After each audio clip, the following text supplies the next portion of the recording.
Olá, pessoal do nono ano, né? Vamos dar continuidade à aula sobre a Era Vargas, agora falando dos dois primeiros momentos do governo da Era Vargas, tá?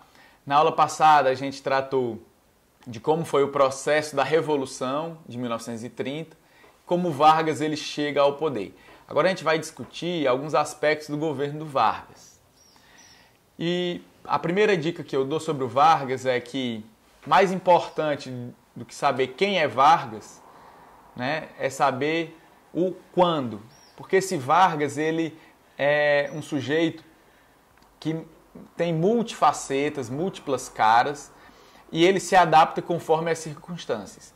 Então, para entender as ações do Vargas, você tem que sempre ter em vista essa pergunta: quando? Quando Vargas ele toma cada medida, quando ele assume cada postura, porque ele realmente chega a ser uma figura muito contraditória, né? Ele muda muito os seus aspectos, ele muda para permanecer. É um sujeito que a gente diz assim, que muda para permanecer. Então, ora ele está concedendo direitos políticos, ora ele está retirando, ora ele está concedendo largos direitos trabalhistas, né? Ora ele governa constitucionalmente, ora cria uma ditadura. Então, o quando é fundamental para entender o governo do Vargas. Então, iniciando aqui o período do Vargas, né? Nós falamos na aula passada de como ele chega ao poder através de uma revolução armada. Essa revolução conta com o apoio dos tenentistas, né? E ele cria, em 1930, um governo provisório. Quais que são as bandeiras desse governo provisório do Vargas? Ele está prometendo criar uma nova Constituição, ele está prometendo que vai resolver aquelas questões eleitorais, aquelas distorções do sistema eleitoral brasileiro. E isso é a principal bandeira dele assim que assume. Mas ele precisa primeiro pôr ordem na casa, criar a Constituição, para depois entregar o poder. Então essa é a primeira justificativa do Vargas, né? E as suas primeiras medidas, quando assume o poder, são o fechamento do Congresso Nacional, né, e das Assembleias Estaduais, ou seja, o governo agora ele só está contando com o poder executivo, ele encerra o poder legislativo momentaneamente, tá? Substitui governadores dos estados por interventores. Então agora esses governadores eles não são mais eleitos, eles são indicados pelo Getúlio Vargas. A gente vai ver que isso chega a criar um conflito muito grande em São Paulo. E ele aplica a censura aos jornais. Então o primeiro momento aqui do Vargas no poder é um momento de estado de exceção. Nós vemos aqui que as medidas do Vargas é de fechamento e é um momento autoritário, né? Ele vai governar e vai sofrer a primeira grande oposição, né? O primeiro grande conflito que ele tem que resolver é a Revolução Constitucionalista de 1932. Uma revolução que estoura em São Paulo. Constitucionalista porque São Paulo acaba levantando como bandeira nacional que quer uma Constituição, exige, né, que esse governo provisório se encerre e que se crie uma Constituição, já que isso era o motivo, né, do Vargas ter feito a sua revolução. Então São Paulo está insatisfeito. Como assim já se passaram 2 anos e não temos nada a respeito da Constituição, né? E aí São Paulo inicia uma guerra civil. Além disso, como pano de fundo, nós temos uma grande insatisfação de São Paulo, que não aceita o interventor que foi colocado no Estado. Eles querem a deposição, eles querem a retirada desse interventor, certo? E aí, grande parte da classe média paulista vai se engajar nesse movimento. Ele é um movimento muito amplo, o movimento de 32. Nós temos, por exemplo, a doação de itens de valor dentro de casa, como prataria, joias, né? As mulheres elas chegam a doar algumas até aliança para que o exército que foi montado na Revolução consiga se armar contra o Getúlio Vargas. A gente tem a criação de uma verdadeira guerra civil nesse momento, né? Nós temos aqui, por exemplo, um símbolo da campanha, né? Que é Tudo por São Paulo. E aí o que é que diz esse panfleto da Revolução de 32, constitucionalista, né? Diz assim, ó: por São Paulo na glória ou na desgraça, por São Paulo na hora da vitória e por São Paulo na hora da humilhação. Por São Paulo do passado e por São Paulo do futuro. São Paulo agora e sempre. Então você vê que eles se colocam como brasileiros, né? Tem um movimento nacional, mas até onde é possível. O desejo de defender São Paulo se coloca acima do desejo de defender o Brasil. Isso é muito interessante porque cria um embate entre São Paulo e o governo do Vargas, né? Como se fosse colocado aqui como se fosse o próprio Brasil, o governo do Vargas. E o governo de São Paulo ele acaba sendo derrotado, ele não consegue vencer as forças varguistas. Mas o Vargas ele concede anistia, ele consegue, apesar de sair vitorioso, dividir de alguma forma a vitória. Porque ele aceita parcialmente muitas das reivindicações que eram feitas pela Revolução Constitucionalista, né?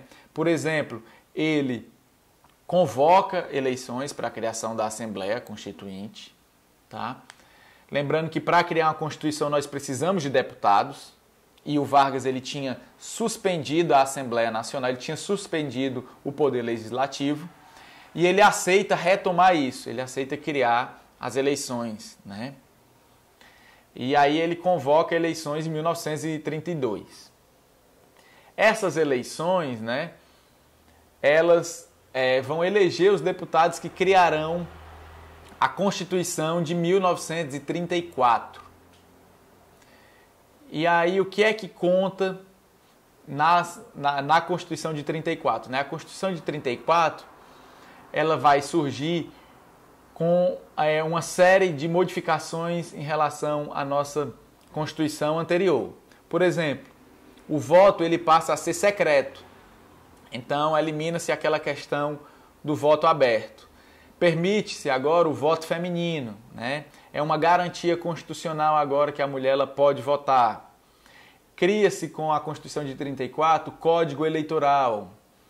Então, nós temos uma justiça eleitoral agora também voltada para fiscalizar e cuidar das eleições, né? Nós temos também a criação da Justiça do Trabalho e, pelo menos, a demarcação de alguns direitos trabalhistas já, como a jornada de 8 horas de trabalho, né? Então, como a gente estava falando aqui que o Vargas ele consegue alguma hora conceder direitos, outra hora tirar, essa Constituição ela garante uma série de direitos civis, de direitos políticos, né, e de direitos sociais para a população do Brasil, né? E o que é que ele faz também nessa Constituição? Ele aproveita para se perpetuar no poder e declara na Constituição que o primeiro governante ia ser eleito de forma indireta, pela própria Constituinte.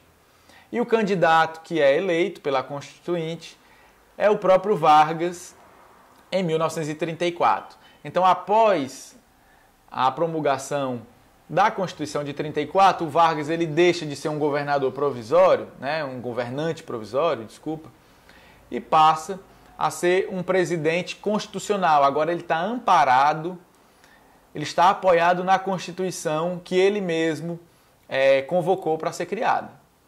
Então ele vai governar agora de forma constitucional. Nesse momento nós temos uma abertura, né, política, civil e social do Brasil. É um momento em que nós temos grandes garantias nesses quesitos. Nós temos garantias sociais porque o Vargas ele faz ele consolida uma série de direitos trabalhistas nesse momento, né? Ele está atendendo a reivindicações antigas do Partido Comunista, até do movimento anarquista brasileiro, né? Como aquelas greves, a greve geral de 1917, que eu já falei para vocês em aula, né? Então ele está fazendo essas garantias e, ao mesmo tempo, ele está garantindo amplos direitos políticos com a votação, né? com a manutenção dos poderes, dos três poderes, legislativo, executivo e judiciário. Desculpa, gente.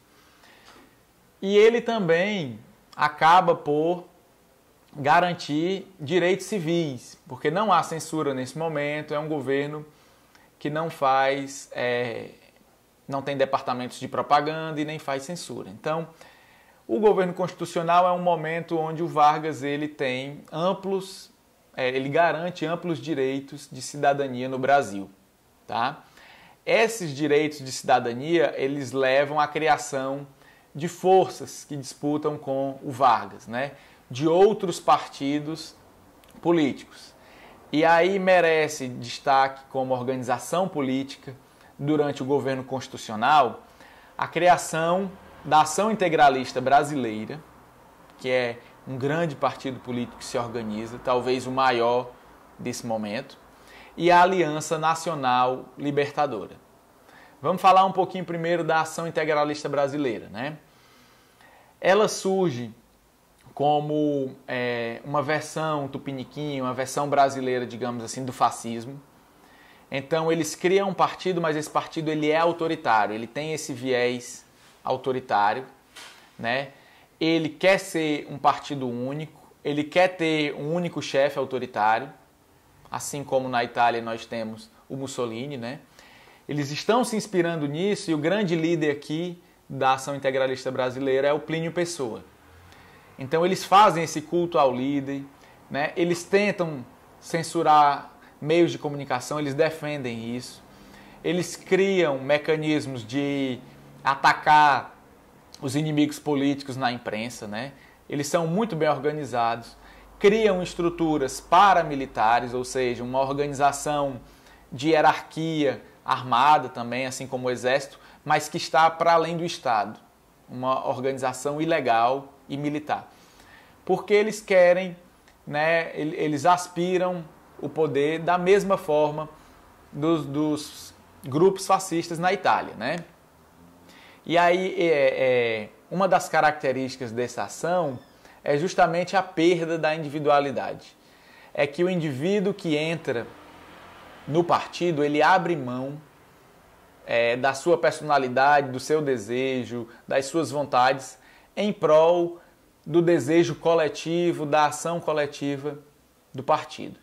Então, no próprio juramento, para entrar, você tem que abrir mão dessa sua personalidade para defender, em primeiro lugar, o partido, né? E outra oposição Vargas, né, essa mais democrática, mais de um viés de esquerda, né, ligado com o Partido Comunista, né, com a Internacional Comunista, é a Aliança Nacional Libertadora. O chefe político da Aliança Nacional Libertadora será o Carlos Prestes, né, uma grande liderança tenentista, treinado na Rússia, né, ele tem forte participação, forte intercâmbio com o Partido Internacional Comunista, e ele vem defender esses direitos aqui. Quais são as principais bandeiras defendidas por eles, né?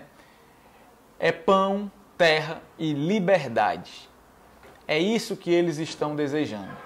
Então eles são comunistas, eles são antifascistas, por isso naturalmente vão fazer oposição à ação integralista brasileira, e eles são anti-imperialistas também.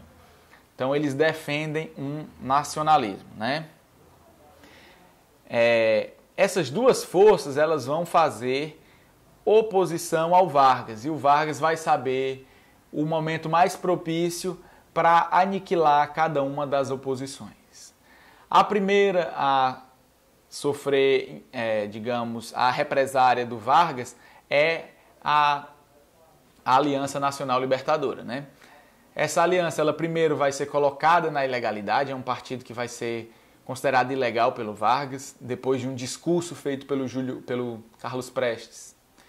Um discurso muito duro que foi considerado pelo Vargas, né, um sinal vermelho, né? Um momento assim que ele tinha que ter um alerta com esse grupo. Então ele coloca o grupo na ilegalidade e o grupo ele tenta uma revolução armada em 1935 e essa revolução ela fracassa. É a chamada intentona comunista. O Carlos Prestes ele tenta assumir o poder, né, através de um movimento de quartéis em Natal, né, no Rio de Janeiro e outros quartéis. Ele tenta fazer com que os soldados de patente mais baixa se revoltem contra o governo e ele pensa em assumir o poder assim. O problema é que essa intenção de tomada do poder ela fracassa e o Vargas ele consegue assim aniquilar essa oposição, né? Ele vai prender o Carlos Prestes, ele vai deportar para a Alemanha nazista a mulher do Prestes, a companheira do Prestes, né? Olga Benário, que era alemã judia e estava aqui com documentos fraudados, enfim. Ele devolve essa Olga Benário grávida para a Alemanha nazista, onde ela vai ser exterminada mesmo, né? Assassinada num campo de concentração. Tá? O Carlos Prestes, desculpa, né? Mais uma vez, ele vai ficar preso durante muitos anos, né? O Arthur Evert, ele vai enlouquecer na prisão, que era outra liderança também do Partido Comunista. Então, a partir disso, ele consegue desmembrar esse partido, né? E segue ainda com olhos muito atentos à organização, né, da Aliança Integralista Brasileira, da Ação Integralista Brasileira, gente, né? Os chamados integralistas. Então ele vai observar com muita atenção esse grupo, porque esse grupo ele tinha realmente aspirações golpistas. Fica claro que eles querem tomar o poder do Vargas quando tiver a primeira oportunidade. E aí o Vargas, né, em 1937, ele arranja, digamos, um motivo para se perpetuar no poder. Ele governaria até 1938 de forma constitucional, né, por conta da própria cláusula que estava na Constituição de 1934, né, que eu falei para vocês, ele é eleito indiretamente assim. E em 1937 chega às mãos do Vargas um documento falso que foi construído, né, escrito pelo Mourão na época.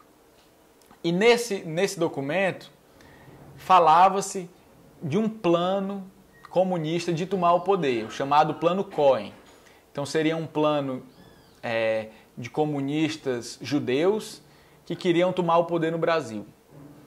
O que é interessante aqui desse plano é que não é propriamente a veracidade ou não do plano, apesar dele ser falso, mas como o Vargas ele consegue capitalizar com esse plano, né? Ele faz um investimento político. O plano chega às mãos dele e ele divulga o plano e usa esse plano como uma justificativa para interromper o seu governo. Ele diz que nós estamos diante de uma ameaça iminente, a qualquer momento esses comunistas ele pode tomar o poder.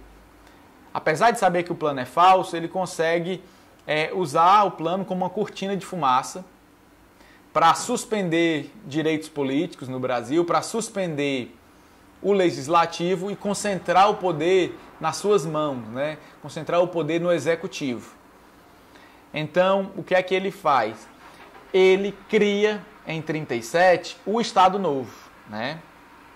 Ele suspende as eleições, diz que o ambiente não é favorável, não é propício para isso, e aí cria-se um Estado autoritário, que é o Estado Novo. Esse é o nosso assunto da nossa próxima aula, tá bem, pessoal?